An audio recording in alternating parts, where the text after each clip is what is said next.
వైరాలో మూడో విడత రైతు రుణమాఫీ సభకి సీఎం రేవంత్ రెడ్డి హాజరవనున్నారు. సీఎం వైరా సభ ఏర్పాట్లను ఎమ్మెల్యే రామదాస్ నాయక్ పరిశీలిస్తున్నారు. ఈ సందర్భంగా ఎమ్మెల్యే రామదాస్ నాయక్ మాట్లాడుతూ సీతారామ ప్రాజెక్టు రాజీవ్ లింక్ కెనాల్తో వైరా నియోజకవర్గం సస్యశ్యామల అవుతుందని అన్నారు.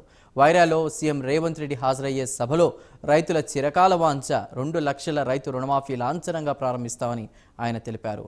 వైరా సభ ఏర్పాట్లను పరిశీలిస్తున్న ఎమ్మెల్యే రామదాస్ నాయక్తో మా ఖమ్మం ప్రతినిధి Rajinikanth face to face.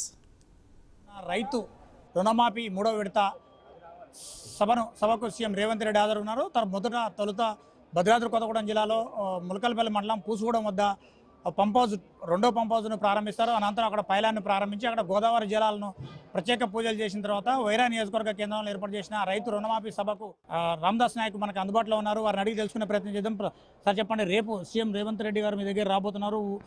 Godavari జలాలను ఏన్కూరు నుంచి వైరా రిజర్వాయర్కు లింక్ కెనాల్ ద్వారా రాజీవ్ లింక్ కెనాల్ ద్వారా మీకు అందించబోతున్నారు. ఎలా చూడొచ్చు అండి ఈ పరిణామాలని? అందరికీ నమస్కారం. చరిత్ర తెలంగాణ రాష్ట్రం రేపు వైరా కేంద్రంలో జరిగే 2 బృహత్తర కార్యక్రమాలు కూడా చాలా బలమైనవి, విలువైనవి, చరిత్ర నిలిపే విధంగా.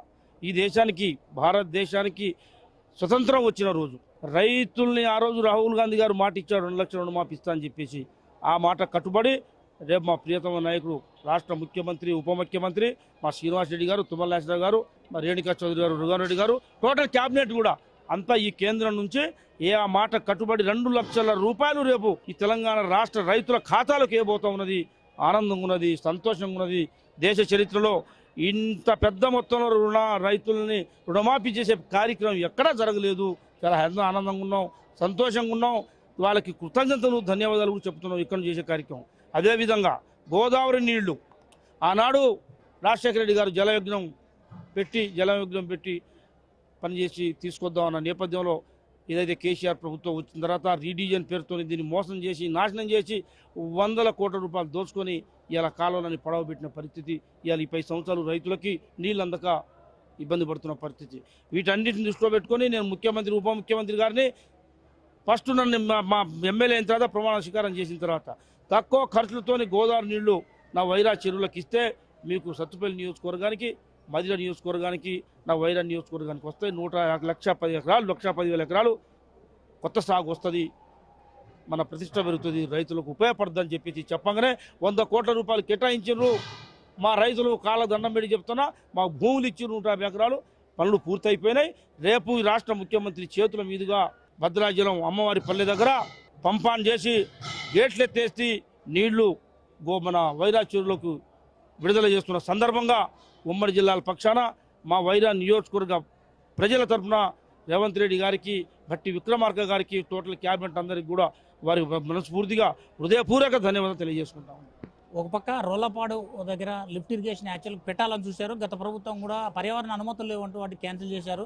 మీ నియోజకవర్గ పరిధిలోని కామపల్లి, కారపల్లి, దాంతోపాటు పక్కన ఉన్న టేకులపల్లి, ఇల్లందు నియోజకవర్గాలను కూడా సుభిక్షం చేయాల్సింది. దాని కాస్త మొత్తం అలైన్మెంట్ మార్చారు. అసలు ఈ పరిణామాలను ఏ విధంగా చూస్తారు? అసలు వీటన్నిటి కారణం కేసీఆర్. ఈ లేట్ కావటానికి, మారటానికి, రాకపోవటం ఉండటానికి కోసం రిడిజన్ పేరుతోని మోసం చేయటం, ఇదంతా కేసీఆర్ చేసిన దగా మోసం వల్ల ఇదంతా జరిగింది. కాంగ్రెస్ రాజ్యం, ఇందిరాగాంధీ హయాం వల్ల అందరూ బతకాలని కోరుకున్నాం. కేసీఆర్ చేసిన ఇబ్బందులు సరి చేసుకుంటూ ఒక్కొక్కటి ఆర్థికంగా ఇబ్బంది ఉన్నా, ఈ రాష్ట్ర ఖజానా ఖాళీ అయినా, 7 లక్షల కోట్లు బాకీ చేసినా వీటన్నిటి సరి చేసుకుంటూ ఇందిరమ్మ రాజ్యంలో ఇల్లందు నియోజకవర్గానికి నీళ్ళు వస్తాయి, పిరపాక నియోజకవర్గానికి వస్తాయి, పాలేరు పోతాయి, ఖమ్మం పోతాయి, వైరాకు వస్తాయి. ఎక్కడ రాదనేది క్వశ్చన్ లేదు.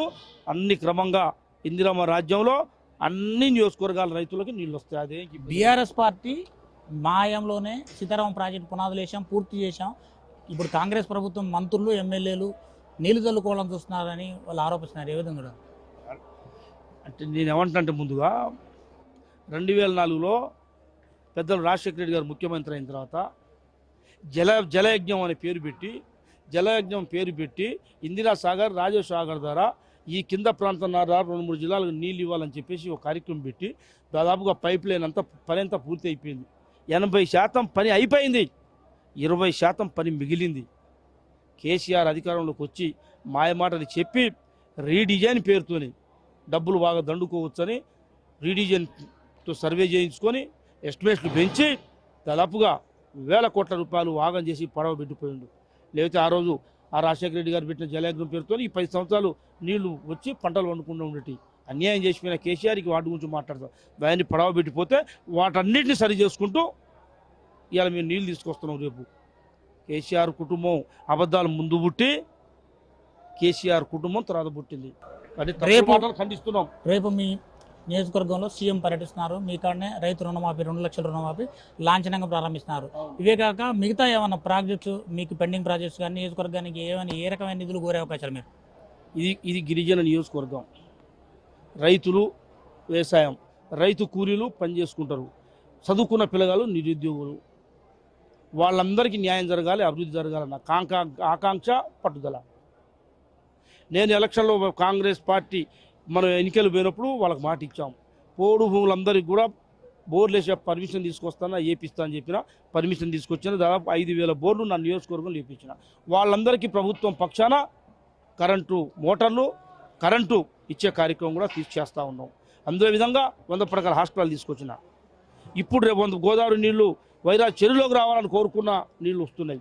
రేపు ప్రధానంగా skill development, agriculture college, ITI college, ఇంకా చాలా ప్రాజెక్టులు మామూలుతో కూర్చొని మాట్లాడుకుంటున్నాయి. రహదారులు ప్రధానంగా వైరా ఉమ్మడి జిల్లాలకి ఆంధ్రాకి అందుబాటులో ఉండి సెంటర్ కేంద్రం అది. దాన్ని పర్యాటక కేంద్రంగా మార్చే కార్యక్రమాన్ని చేపట్టిన. ఖచ్చితంగా తెస్తా గవర్నమెంట్ దగ్గర, ఆ ఇబ్బంది ఏం లేదు. ఈ ప్రాంతాన్ని సస్యశ్యామలం చేసే ఈ సస్యశ్యామలను అభివృద్ధి చేసే బాధ్యత నాది. ప్రజలు నన్ను నమ్మకంగా మనస్ఫూర్తిగా ఆశించి మంచి మెజార్టీతో గెలిపించారు. వాళ్ళ రుణం తీర్చుకుంటా వైరా మున్సిపాలిటీని అన్ని మున్సిపాలిటీలకు భిన్నంగా దీన్ని అభివృద్ధి చేస్తామని చెప్పేసి వీటన్నిటి కోసం నిధులు అడుగుతాను మనం చేస్తా ఉన్నాం. సరే, మొత్తంగా చూడవచ్చు వైరా నియోజకవర్గ కేంద్రంలో రేపు సీఎం రేవంత్ రెడ్డి సమక్షంలో జరగనున్న రైతు రుణమాఫీ సభకు సంబంధించి కూడా అన్ని రకాల ఏర్పాట్లు కూడా పూర్తి చేశాం. ఇప్పటికే రేపు రానున్న దానికి సంబంధించి అగ్రికల్చర్ యూనివర్సిటీతో పాటు వైరా వైరాన్ని కూడా పూర్తిగా పర్యాటక కేంద్రంగా చేయడానికి మాత్రం నిధులు అడుగుతానంటూ మాత్రానికి ఎమ్మెల్యే రామదాస్ నాయక్ కూడా చెప్తున్న పరిస్థితి.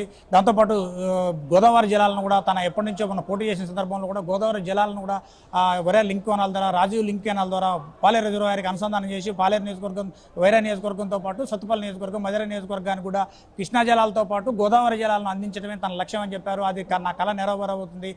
రేపు సీఎం సమక్షంలో రేపు ఇవన్నింటినీ కూడా నెరవేర్చుకుంటున్నారు. మరోపక్క 100 పడకల ఆసుపత్రి కూడా ఇప్పటికే ప్రభుత్వం ఒప్పించి సీఎం రేవంత్ రెడ్డిని ఒప్పించి తను శాంక్షన్ చేసుకున్నాను. అన్ని రకాలు మరోపక్క ఏజెన్సీ మైదాన ప్రాంతం అయినప్పటికీ తన నియోజకవర్గంలో ఎక్కువ గిరిజనులు ఎక్కువ ఉన్నారు, పోడు భూమి రైతులు ఎక్కువ ఉన్నారు. వాళ్ళందరికీ కూడా మోటార్లు, పోడు భూములలో బోర్ల ద్వారా మోటార్లు వేసుకునేందుకు పర్మిషన్ 5,000 మందికి పైగా బోర్లు వేసుకునేందుకు కూడా అవకాశం కల్పించాం. వాళ్ళకి మోటార్లు పెట్టించుకోవడానికి కూడా వాళ్ళందరికీ ఉచిత విద్యుత్ కూడా అందించేందుకు మాత్రం సీఎం రేవంత్ రెడ్డి దగ్గర పర్మిషన్ తీసుకున్నట్టు వైరా ఎమ్మెల్యే రామదాస్ నాయక్ చెప్తున్నారు.